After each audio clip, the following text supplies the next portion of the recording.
Ripple is a for-profit company that serves the banking system, which is the perfect way to start out this video. We want to remind you that we aren't here to have opinions or spread rumors. We know you watch these videos because we get straight to the facts, and then hopefully you can decide for yourself what to think. That's exactly what we're going to do in this video.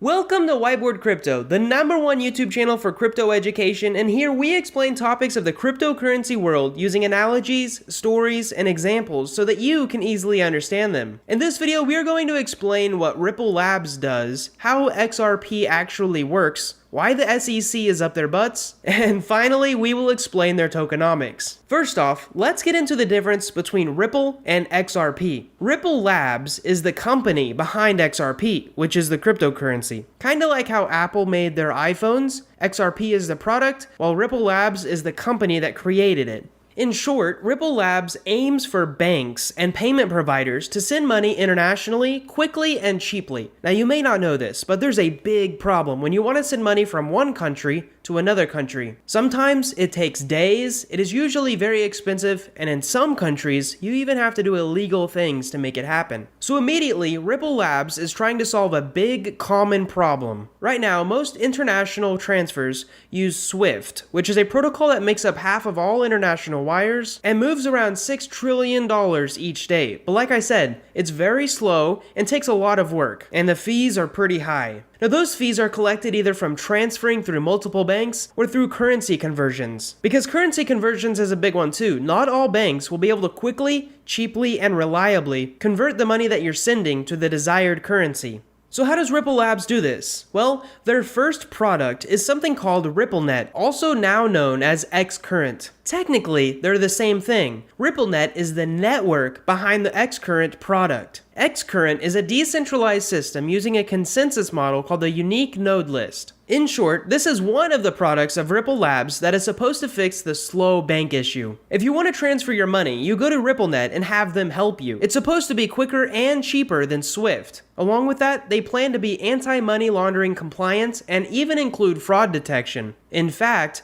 they have fixed this problem so well that there are already a bunch of big institutions with them, American Express being one of them, but there's also like 50 other big banks that have joined them. So already you can kind of see how this stuff is kind of complicated and not for everyday transactions, right? Well, kind of. RippleLabs also started a cryptocurrency called Ripple that follows the ticker XRP. This cryptocurrency is powered by a blockchain, similar to many other cryptocurrencies, but with a few key differences. First, the transactions are confirmed in less than 5 seconds, and the cost of each transaction is like 2/10,000ths of a penny. Secondly, the blockchain can handle around 1,500 transactions per second, which is a lot compared to the other blockchains out there, and they do claim to be able to reach Visa speeds, but I personally couldn't find any technical explanation to this. So you might be wondering, how does this relate to the grand scheme of things? Well, XRP as a cryptocurrency can run without needing RippleLabs, but RippleLabs needs XRP to be able to sell their xCurrent system. Also, one big difference in the XRP crypto blockchain is that they don't use proof of work or proof of stake, which are two of the main methods that blockchains usually use to agree on what transactions should be verified and which ones should be blocked. Instead, Ripple uses a method called a unique node list, and I'm going to try to explain this as plainly as possible, but it's pretty much centralized. Basically, RippleLabs sets up a list of a bunch of people that they trust, and then pretty much the majority decides what gets added to the blockchain or not. They don't use work or a staking feature, but instead majority rule from their list of trusted sources.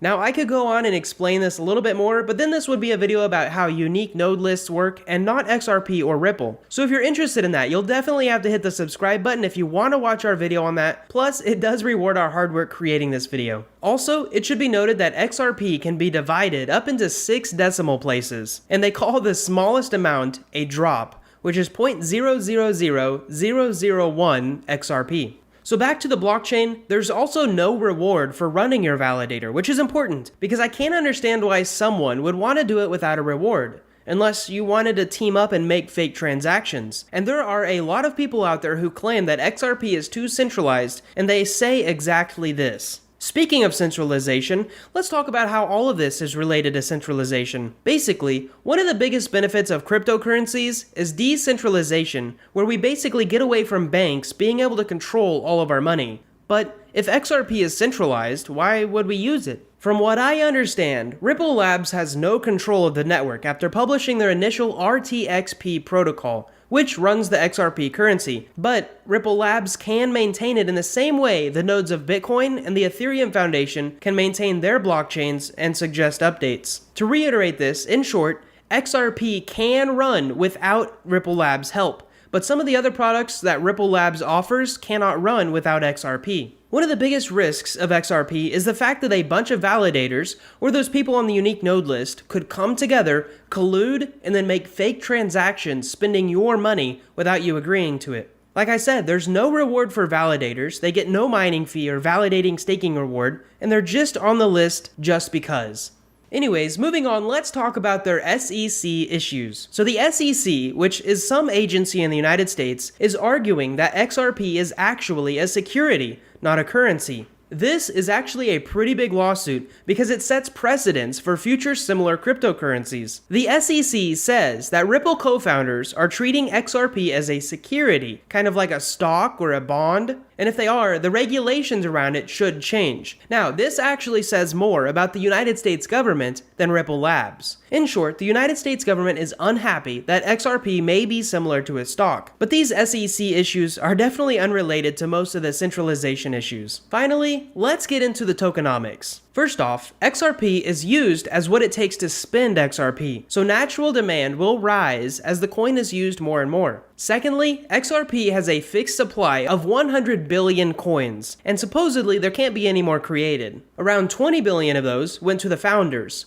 7 billion went to RippleLabs, and 40 billion were initially sold to companies and individual investors. The rest are given to RippleLabs each month at a rate of around 1 billion Ripple per month for a total of 33 months. Although I've heard that they have an interesting vesting schedule. This technically means XRP is slightly deflationary since the fees are burned and naturally people will lose or forget their wallet keys. I do want to share one of my thoughts with this, and I do not know why stablecoins are not better than XRP for solving this bank-to-bank issue. Stablecoins solve the cross-border problem, and if you use a layer 2 scaling solution, it also solves the speed and affordability problem. Plus, stablecoins are somewhat a little more decentralized, at least depending on which one you use. Nevertheless, we're here to educate you, so take that for what you will. One last thing, the official XRP Discord is the first one where I've actually seen people against the coin actively attacking it, which to me is interesting because I usually go to Discords after my initial research to fill in some questions that I have. One particularly feisty member asked, "Are you too lazy to do your own research?"